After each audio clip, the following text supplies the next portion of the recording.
आज हम आप सभी को एक ऐसे युवक की कहानी बताने जा रहा हूँ जो कुसंग में पड़कर एक वेश्या से प्रेम कर बैठा था। उसके प्रेम में इतना आसक्त था कि उसे घर बार कुछ भी सुझाई नहीं देता था और रात दिन उसी के कोठे पर पड़ा रहता था।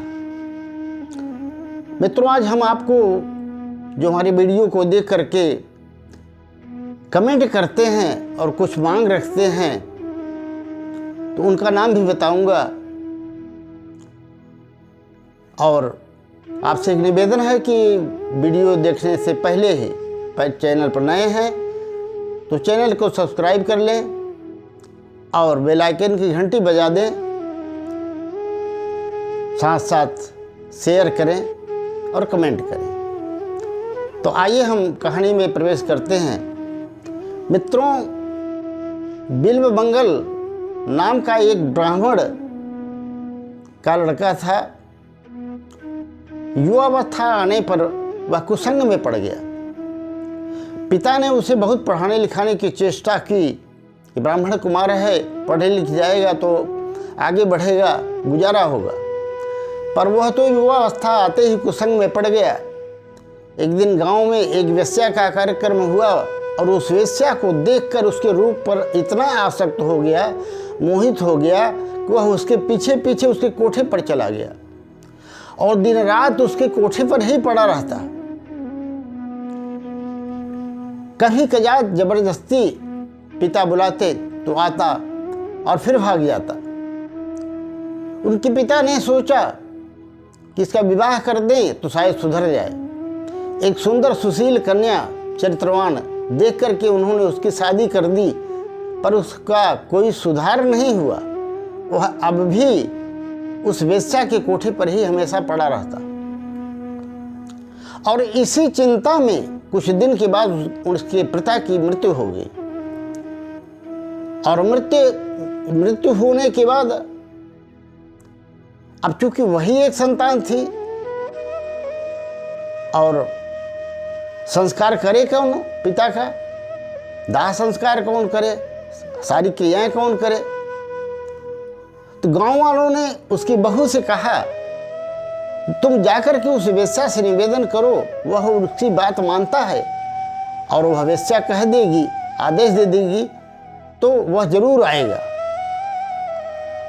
मित्रों, कहते हैं कि जिसका चरित्र पवित्र होता है वह कभी भी अपने प्रेमास्पद के कोई दोष नहीं देखती।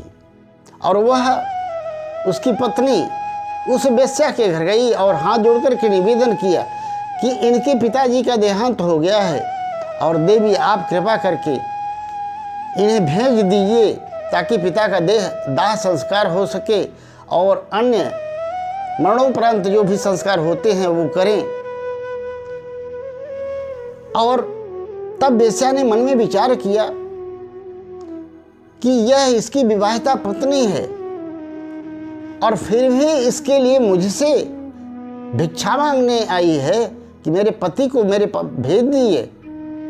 और मैं कितनी पतित हूं कि दूसरे के पति के साथ गलत काम करके घोर नरक में जा रहा हूं। मन ही मन विचार करते हुए उसने उस युवक जिसका नाम बिल्वमंगल था उसको तुरंत कहा कि तुम चले जाओ अपने घर और पिता का संस्कार करके आना।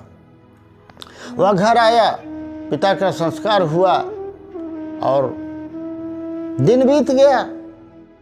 अब उसे चैन कहाँ, रात हो चली थी, वो तो वेश्या के लिए पागल हो रहा था और वेश्या नदी के उस पार बसती थी। घर से निकल गया। अब रात में उसे कोई साधन न मिलने के कारण पानी में कूद गया।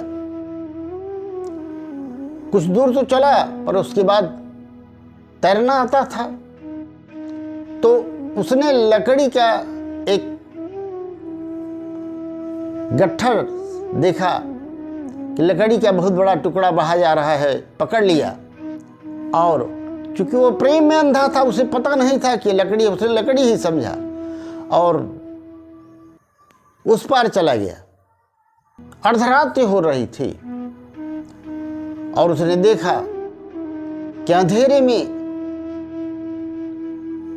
मैं उसके ऊपर कैसे जाऊं, क्योंकि दरवाजा तो बंद है।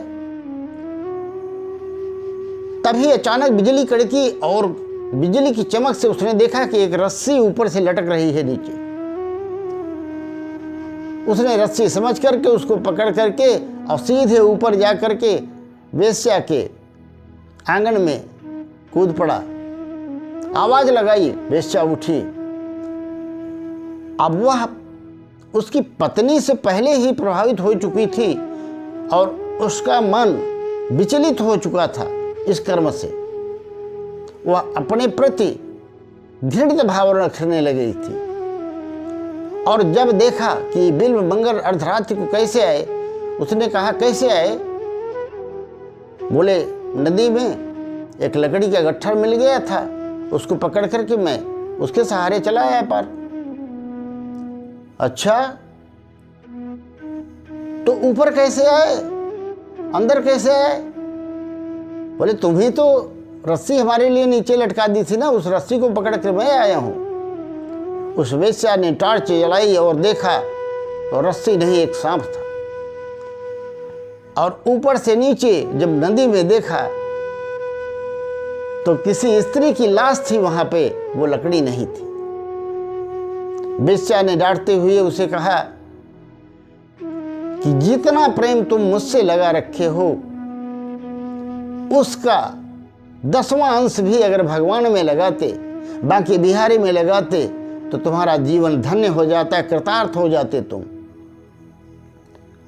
उस युवक की आंखें खुल चुकी थी, वहां से सीधे निकला। गहरी चोट थी दिल पर। अब वह भगवान के भजन के लिए खोजने लगा। चिंतन करते करते पहुंचा एक आश्रम में। एक गुरु जी ने उनको मंत्र दिया और भगवान नाम का जप करने लगे।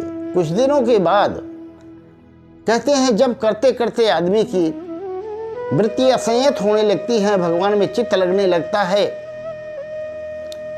तो भगवत भक्ति करते समय विघ्न बाधाएं भी आती हैं। एक बार वो किसी नगर में पहुंचे, वहां पर एक सेठ थे, उनके पास जो व्यक्ति जो भी मांगता वह उसे प्रदान करते, देते। और ये भी वहां पहुंच गए। जब पहुंच गए तो उन्होंने सेठ से कहा, उनके साथ सेठानी भी बैठी थी जो परम सुंदरी थी, और सेठानी को देखते ही इनके फिर वृत्ति खराब हो गई, काम वासना ने जकड़ लिया। कहते हैं आंखों से ही काम प्रवेश करता है। आंखें काम प्रवेश का द्वार हैं। इन्होंने सेठ से कहा कि मैं कल आऊंगा और यदि आप द्वार पर आए हुए सबको जो मांगते हैं देते हैं, तो मैं भी जो मांगूंगा तो आपको देना पड़ेगा। सेठ ने कहा बिल्कुल दूंगा। दूसरे दिन पहुंच करके इन्होंने उस सेठ से कहा, आप एक रात के लिए मुझे अपनी पत्नी दे दे। सेठ बहुत ही चरित्रवान था, समझता था। उसने कहा, संत मन में सोचा कि संत की बात कैसे टाली जाए। ठीक है, उसने कहा ठीक है, मैं पत्नी देता हूं आपको एक रात के लिए। अब वह सेठानी जो थी वह बड़ी चिंता में घिर गई, मेरा धर्म नष्ट हो जाएगा, मैं भ्रष्ट हो जाऊंगी। एक ऐसा महात्मा है कि पत्नी की मांग कर रहा है, एक ऐसा संत है, पर करे क्या? वह तैयार नहीं थी। परंतु उसके पति ने कहा, सेठ ने कहा, देखो तुम मेरी पत्नी हो, मैं आज्ञा देता हूं, मेरी आज्ञा का पालन करना तुम्हारा धर्म है। तुम संत के कमरे में जाओ। और संत को एक कमरे में बिठा करके उन्होंने भेज दिया। सेठानी गई, हाथ जोड़ती हुई बोली, आप मुनि हमें आज्ञा दीजिए, क्या सेवा करूं? तब विमल मंगल जो संत के रूप में थे वो समझ गए थे काम प्रवेश का द्वार ये आंखें हैं, यही जड़ हैं, इन जड़ को काटना बहुत जरूरी है, वरना मैं इसी तरह से फंसता जाऊंगा संसार में, अब फिर पतन हो जाएगा। उन्होंने कहा देवी हो सके तो आप अपने बालों में जो पिन लगाती है ना, लोहे की पिन आती है, औरतें लगाती हैं बालों को बांधने के लिए पिन, वो दोनों पिन आप हमको दे दीजिए। वो समझ नहीं पा रही थी, उसने अपने बालों से दोनों पिन निकाली और संत ने उसको सीधा किया। सीधा करने के बाद वह कील की तरह सीधी हुई और दोनों अपने आंखों में चुभो लिया। रक्त की धार बह पड़ी। घबरा करके सेठानी चिल्लाने लगी, बाहर आई, शोर मच गया। अब संत वहां से निकले और सीधे आगे बढ़ गए, किसी की कुछ नहीं सुने। आंखों से रक्त बह रहा था, मुख से कृष्ण नाम की ध्वनि चल रही थी। अविरल अश्रुधारा बहते हुए दर दर भटकने लगे कृष्ण प्रेम में। न खाने की व्यवस्था, न रहने की ख्याल, तो भूखे प्यासे 3-4 दिन बीत गए तो एक भगवान कहते हैं ये यथा माम प्रपद्यन्ते तथैव भजामि हम, जो मेरा भक्त है जैसे मुझे भजता है मैं भी उसकी उसी तरह से रक्षा करता हूँ। भगवान एक बालक के रूप में आए और उस बिल्व मंगल जी की बोले बाबा मैं आपको भोजन लेकर आया हूँ, इस प्रसाद को आप पा लीजिए। तो बिल्व मंगल जी बड़े प्रसन्न हुए और प्रसाद पाए, और जब भगवान के हाथ का प्रसाद पाए तो उनके शरीर में एक नई ऊर्जा का संचार हुआ, दिव्यता आई, उन्हें कुछ अनुभूति हुई।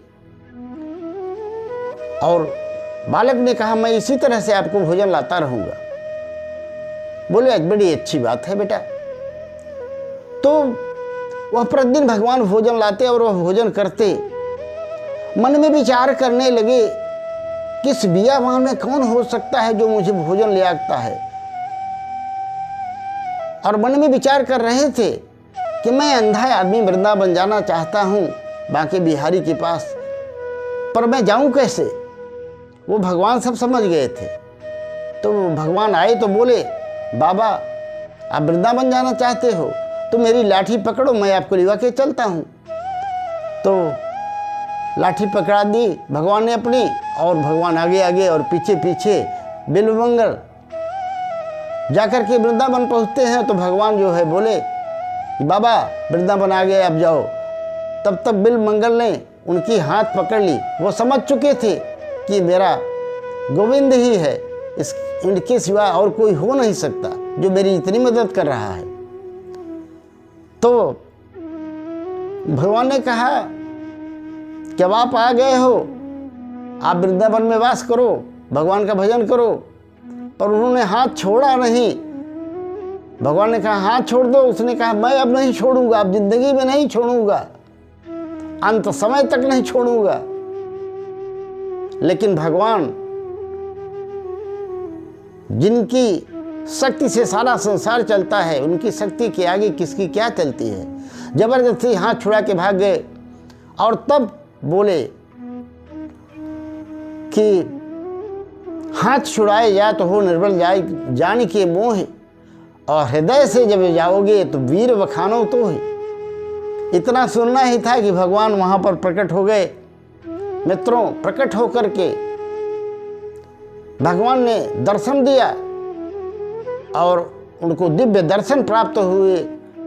दिव्य दर्शन प्राप्त होते ही उनकी सारी इंद्रियां दिव्य हो गई और दिव्य चक्षु प्राप्त हुई। मित्रों, वहां पर भगवान की प्रेरणा से उधर भजन कर रही वेश्या और उसकी पतिव्रता पत्नी भी वहां आ गई और भगवान का सबको दर्शन मिला। आगे चल के बिल्व मंगल बहुत बड़े संत महात्मा बने और उन्हें सब ज्ञान हो गया और श्री कृष्ण करणामृत नाम का ग्रंथ की रचना की। तो मित्रों कहते हैं कि आप चेसु दुराचारो भजते माम अनन्य भाग साध रेव च मंतव्य सम्यक वस्तो ही सह। कितना भी दुराचारी हो जो भगवान के भजन में लग जाता है, भगवान उसका बेड़ा पार कर देते हैं। अब आइए हम आपको बताते हैं जिन मित्रों ने कमेंट किया है उनका नाम बताते हैं। और आपसे भी निवेदन है कि आपको भी जो वीडियो में अच्छा लगे या जो कुछ सुनना चाहें तो कमेंट करके अपना नाम और पता लिख दीजिए, मैं अगली वीडियो में बोल दूंगा।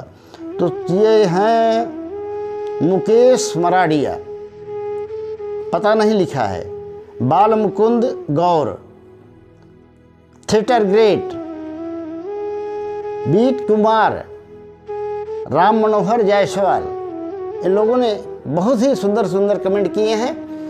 आप भी कमेंट कीजिएगा, आपका भी नाम बोलूँगा। और वीडियो अच्छा लगा हो तो राधे राधे अवश्य लिख दीजिएगा।